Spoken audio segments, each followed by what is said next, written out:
If the T section is displaced down slightly, then find the time period of the oscillation of the T section given that mass of rod is m and has uniform cross section.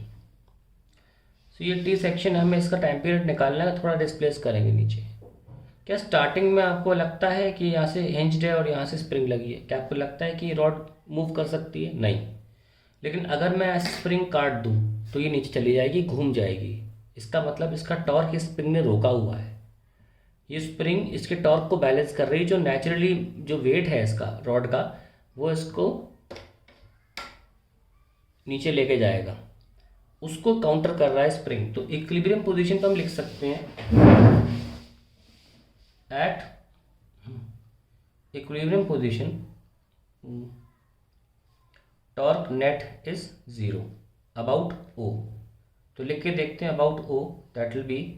तो spring मान के चल रहे हैं, हम diagram गंदा नहीं करना चाह रहे, क्योंकि हम जब इसको रॉड को थोड़ा नीचे लेकर आएंगे तब हम बनाएंगे कि एक्स डिस्टेंस नीचे आ गया. अभी मान के चल रहे हैं कि जब हमने इसको टी सेक्शन को नहीं लगाया था तब स्प्रिंग अपनी नेचुरल लेंथ में थी, और अभी मान लीजिए इतनी सी लेंथ जो स्प्रिंग की है से एक्स नॉट, वो नीचे आई है सिर्फ इसके टॉर्क को बैलेंस करने के लिए. तो वी कैन राइट, और ये जो फोर्स है वो ऊपर लग रहा है स्प्रिंग का फोर्स ऊपर लग रहा है.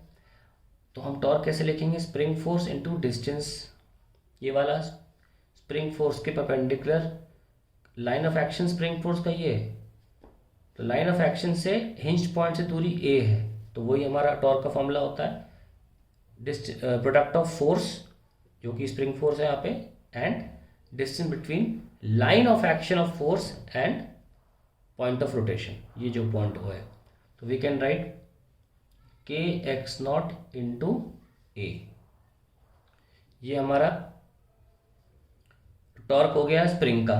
अब ये जो टॉर्क है ये हमें देखा कि जो आर है वो इस डायरेक्शन में है, फोर्स इस डायरेक्शन में है. तो आर क्रॉस एफ देखें तो एंटी क्लॉकवाइज आ रहा है, तो ये पॉजिटिव है. अब आते हैं हम टी सेक्शन के बारे में. टी सेक्शन का वेट कहीं यहाँ लग रहा होगा, क्योंकि एक रॉड लंबी सी है और एक रॉड ऐसे है, तो हमको पता नहीं है कि एक्जैक्टली वेट कहाँ लग रहा है. हमें इसका सेंटर ऑफ मास निकालना पड़ेगा. तो हम जब सेंटर ऑफ मास निकाल लेंगे तब हम लिख देंगे वेट, और हम निकालने जा रहे हैं अभी, काम वो तो करना ही है. और देखिए ये यहाँ से यहाँ तक डिस्टेंस, ये आर वेक्टर इधर की तरफ है, तो आर क्रॉस एफ क्लॉकवाइज है तो माइनस आएगा, तो माइनस बाहर ले लेंगे. अब यहाँ हमें वेट लिखना है. वेट तो सबको पता है mg होगा, क्योंकि मास m है, इनटू डिस्टेंस, ये हमको निकालना पड़ेगा. तो इस रॉड का अगर मैं इस जगह को ओरिजिन मानूँ तो उसके हिसाब से रॉड का पूरी टी सेक्शन का सेंटर ऑफ मास निकालना पड़ेगा. हमसे बोला गया है कि रॉड जो मास m है टोटल मास पर यूनिफॉर्म क्रॉस सेक्शन की, यानी कि अगर ये कह सकते हैं अगर रॉड 2a लेंथ की है तो इसका मास डबल होगा a लेंथ की रॉड से, बस इतना ही मतलब है. तो मान लेते हैं कि late m1 and m2 be the masses of rod of length 2a and a respectively. ठीक है. तो अब हमें सेंटर ऑफ मास कैसे निकालें? m1 m2 बोला है तो हमने बता दिया आपको, m1 by m2 is 2/1, double मास है, यानी कि m1 इज 2m2. और ऑल्सो हम जानते हैं कि m1 प्लस m2 मिला के m बना रहे हैं, तो 2m2 plus m2 gives me m, और m2 आ जाएगा m/3. तो हमें अब कैपिटल M के फॉर्म में मिल गया. सो सेंटर ऑफ मास निकालने क्या करते हैं? m1 x1 plus m2 x2 divide by total mass. ना m1 क्या होगा? m1 जब m2 है m/3 तो m1 होगा ट्वाइस 2m/3, और उसकी अपनी सेंटर बिल्कुल बीच में है. यहाँ से देखें तो a की दूरी पर है. फिर m2 जो है वो मास हमने निकाल लिया m/3 है, और वो यहाँ पर लाई करता है, क्योंकि जितना ऊपर उतना ही नीचे. तो y एक्सिस कोऑर्डिनेट तो नहीं होगा इसका, केवल x कोऑर्डिनेट ही होगा सेंटर ऑफ मास का. तो वो हमारा 2 आ रहा है डिवाइडेड बाय m. तो ये दोनों एक्चुअली में सेम हो गए क्वांटिटीज़. 2 mm 4ma/3, और m आप कैंसिल कर दीजिए तो 4a/3. तो that is the centre of mass. तो ये वेट जो लग रहा है ये 4a/3 की दूरी पे लग रहा है. Now we can write 4a/3. तो ये अब 0 पुट कर सकते हैं. Then we can write kx0a minus 4mg/3 into a. आप a कैंसिल कर दो, so you get kx0 is equals to 4mg by 3। तो ये आपका इनिशियल स्टेप हो गए। अब हमको आगे बढ़ना है, जब हमने इस रॉड को थोड़ा सा नीचे लेकर आएंगे, मैं यहाँ दिखा देता हूँ, ऐसे ऐसे हम टिल्ट करेंगे ताकि वापस घूम जाए। लेकिन अब हम ऐसा कर रहे हैं तो ये इसके लिए स्टेबल सिचुएशन नहीं है। होती तो ऐसा खुद ही कर लेती, खुद को ऐसे मुड़ जाती है। तो स्टेबल सिचुएशन में आने के लिए काउंटर टॉर्क लगेगा और उसी से हमें आंसर निकालना है। तो ये स्प्रिंग है, अब ये अपनी स्ट्रेट लाइन से थोड़ा ज़्यादा मूव कर गई है, थीटा एंगल स्मॉल एंगल से हमें रोटेट किया है। तो ये वापस काउंटर टॉर्क करेगी, और ये लेके कौन आ रहा है इसको वापस, वापस कौन लेके आ रहा है, वापस है स्प्रिंग लेकर आ रहा है। जो स्प्रिंग का जो टॉर्क होगा वो वेट के टॉर्क से ज़्यादा होगा, तभी ये वापस आ रही है। ठीक है, तो उसको हम कैसे लिखें भाई, टॉर्क। अब जो टॉर्क है वो कैसे लिखेंगे हम, ये जो आपका एक्स्ट्रा है आई कैन राइट के, पहले कितना था, एच था ना, पहले एक्स नॉट था, आपने एक्स और कर दिया, डिस्टेंस वही है कितना, ए, माइनस इसका वेट क्या था, 4 mg, sorry for mg by 3 है ना, वो सॉरी mg था वेट, 4a/3 पे लग रहा था। तो हमें वही लेना है, कोई फ़र्क नहीं है, 4a/3 पर ही लेंगे हम।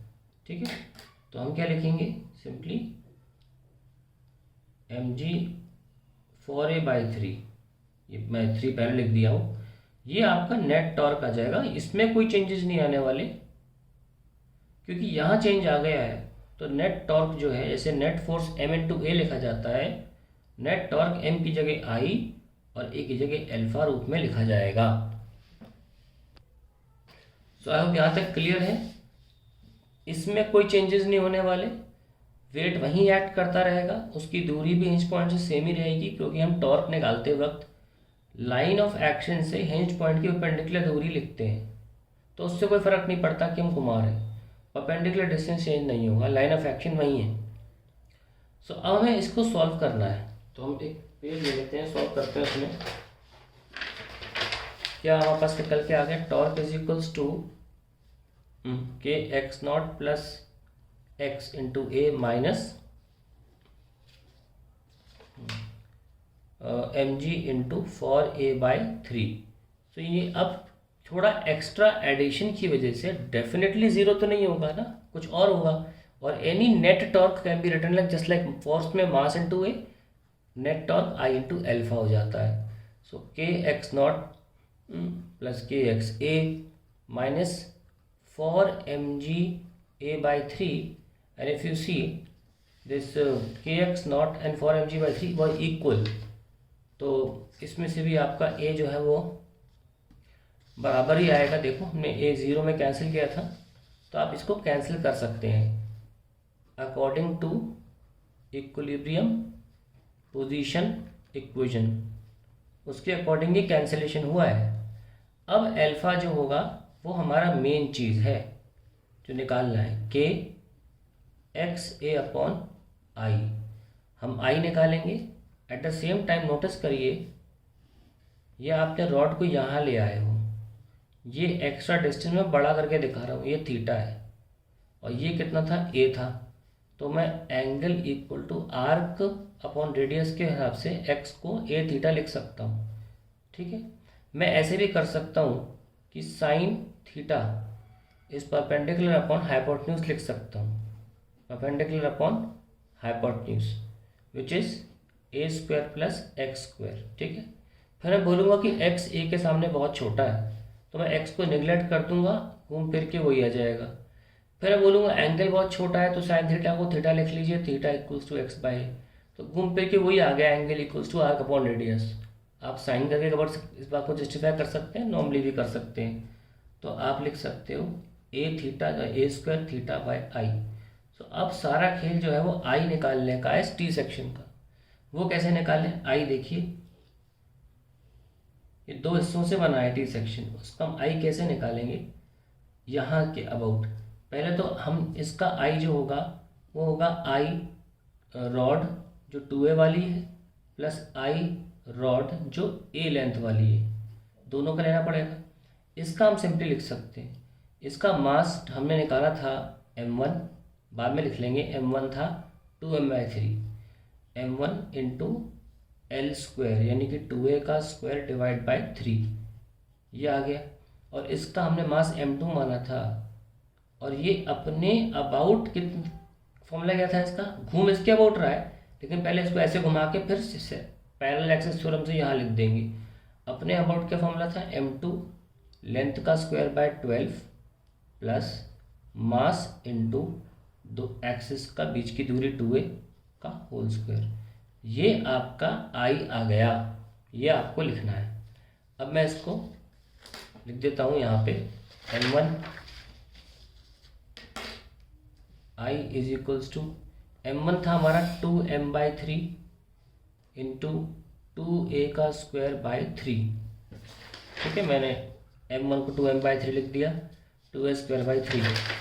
m2 क्या है, m2 है m/3 इंटू ए स्क्वायर और नीचे 12 है प्लस 4ma स्क्वायर, सब लिख दिया मैंने, m/3 A square by 12 4ma square, और वहाँ भी m/3 आएगा, m/2 था, m/2 से m/3, तो वहाँ भी मैंने 3 लिख दिया। तो लिखते हैं इसको 4m into 4a square by 9 plus this is ma square by 36 plus 4ma square by 3। So let's check the LCM, 36, this is 4 4 16, so 9 4 16 4 64। I hope I'm not doing any mistake here, ml square by 3 रहेगा, m1 is 2m/3, 2m/3, so 4, हाँ यहाँ 2 है तो ये मैंने इसको 4 लिख दिया था, तो ये कितना जाएगा 8, 9 4 8 4 32 ma स्क्वायर, ये तो 36 ही है, तो ये सिंगल बार ma स्क्वायर, और ये 12 बार जाएगा 48 ma square.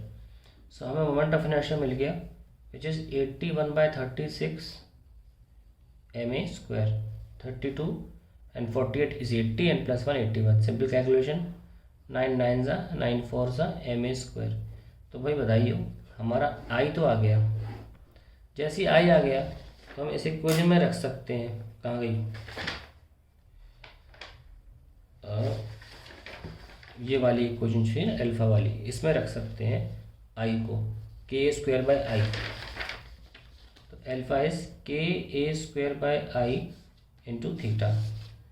So we have omega square is equals to, ये कोफिशिएंट जो है, क्योंकि अल्फा क्या होता है ओमेगा स्क्वायर थीटा, मैग्नीट्यूड में वैसे माइनस लगा सकते हो, so we get omega square is K square by I which is 9/4 ma square, ये cancel, so we have 4k by 9m and that